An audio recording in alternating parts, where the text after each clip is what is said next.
Hey there, it's CJ Willie and I'm cracking a pack today. I'm back with pack number 5 in my 1988 Topps Mini Leaders box.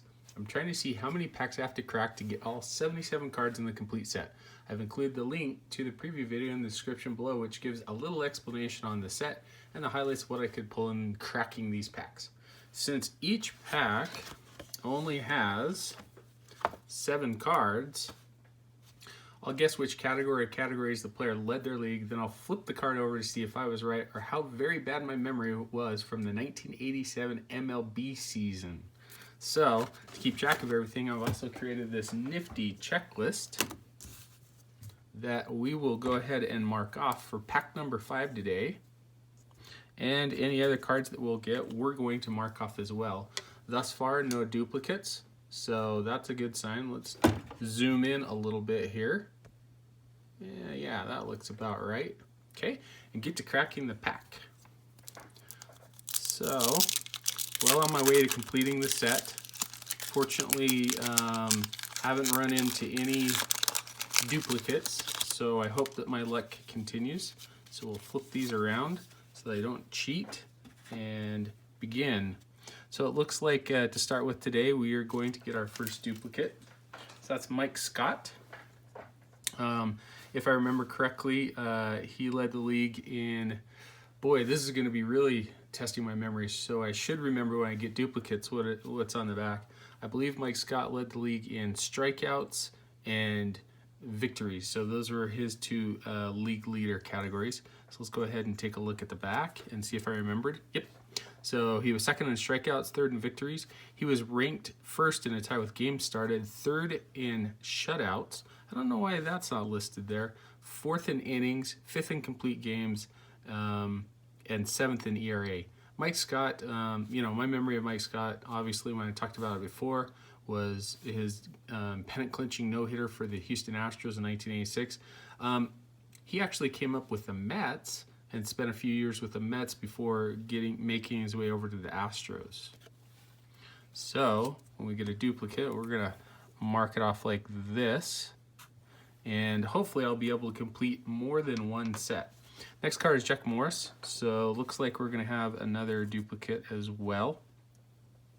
Our first Hall of Famer in the pack. Jack Morris was a workhorse. He was a league leader in victories, strikeouts, innings pitched, ERA. Let's take a look at his back. Yeah, victories, ERA is strikeouts, so fourth in victories, fifth in ERA, fifth in strikeouts, and sixth in complete games. Jack Morris, definitely a travesty that he wasn't elected to the Hall of Fame on the writer's ballot. One of my memories of Jack Morris was 1986 season. I believe, if I remember right, it was opening day, and he threw a no-hitter on opening day. And I want to say, I can't remember who the team was. I think it was the Chicago White Sox, who he no-hit on opening day in 1986. Next is Deion James, and I failed miserably in trying to remember what Deion James led the league in. And I'm still probably going to forget, but I think it was only doubles. So we'll take a look. Oh yeah, doubles and then batting average was fifth, and then 10th on on-base percentage. I don't remember too much about Deion James. I know he spent some time with the Braves. I believe he came up with the Brewers. Mainly was a fourth outfielder, backup outfielder. Apparently the Braves were in a lot of help, needing a lot of help in '87, so he got some starts. He was part of the awful Braves teams until they turned it around in 1991, went from worst from first. They were last in 1990 and first in 1991, and then lost to the Minnesota Twins in the World Series. Next is Fernando Valenzuela. So Fernando Mania was 1981 for sure.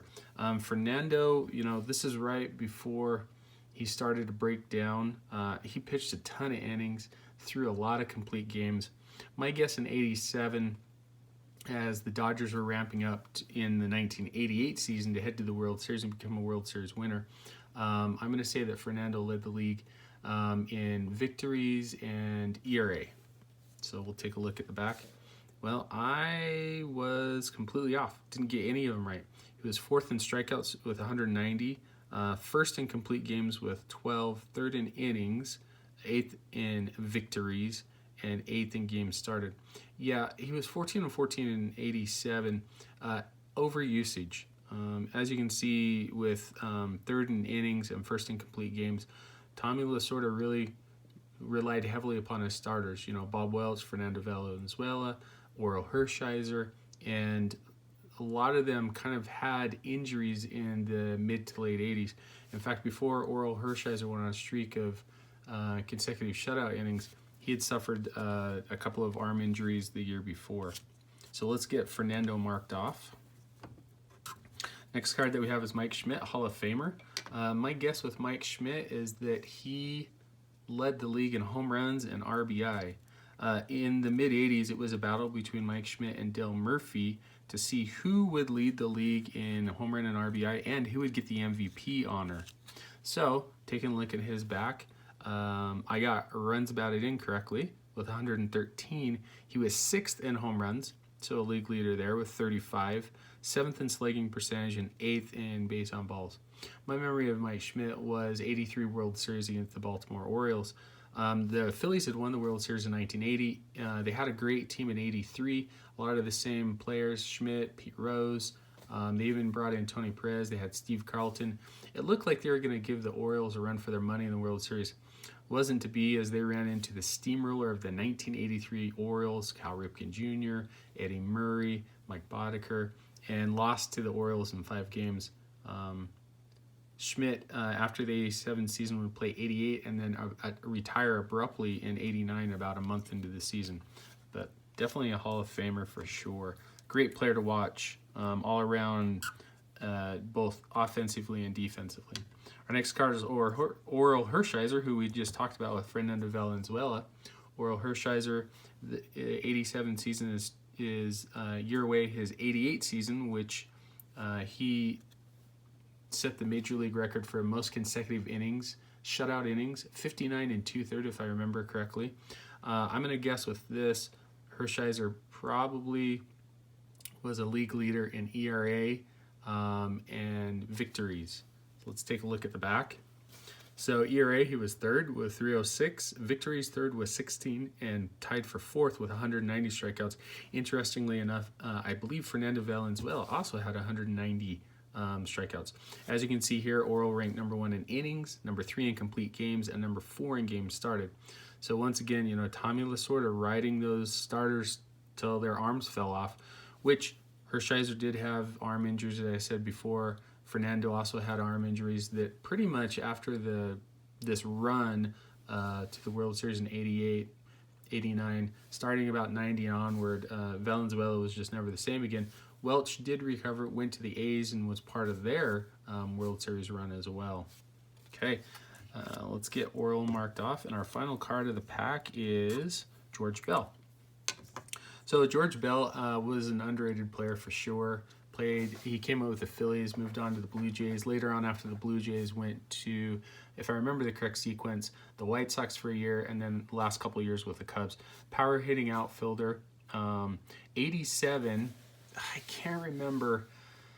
I don't think he was the American League MVP. He may have been. He was instrumental in their drive to the playoffs. They battled the Tigers down to the wire in 1987. Lost out at the very end of the year. Tigers went on to play the Twins in the playoffs. Lost to the Twins. Twins went to the World Series, beat my Cardinals. George Bell definitely was a key contributor to the Blue Jays offense. I'm going to say that he was home runs and RBI. Yep, first in runs batted in 134, second in runs with 111, second in home runs with 47, game-winning RBI 16, and second in slugging percentage. George Bell was an offensive threat for the Blue Jays, and definitely, you know, one of their more recognizable stars, along with Dave Stieb, that helped carry the Blue Jays to a lot of playoffs in the mid-'80s. Okay, let's get George Bell marked off. Thankfully, we only had 3 duplicates, so our goal of getting the complete set in 11 packs isn't going to happen, but as you can see, we're slowly filling down the board. You know, my favorite card out of the pack, I'm going to go with Mike Schmidt. I really enjoyed watching Mike Schmidt play. Even though he was in the NL East with my Cardinals, the Phillies really never gave the Cardinals much of a hassle during the 80s. The problem was that they had some offense, but their pitching wasn't as great. Mike Schmidt is a player that I definitely remember, you know, a grinder, a guy that would do things the right way. And I just remember those epic battles in the 80s between Schmidt and Dale Murphy. Who was going to lead the league in home runs, RBI? Who was going to get the MVP honor? I believe Schmidt got 2 of the MVP honors in the 80s. Murphy got 2 as well. I might be off. Schmidt may have gotten 3. You know, I'd have to double check it. Anyway, hope you enjoyed the video. If you did like it, please subscribe and share. Also share with me in the comments what your favorite card or what you thought was the best card in the pack. Until next time, when I'm back to crack the next pack of my 1988 Topps Mini Leaders in my quest to complete the set.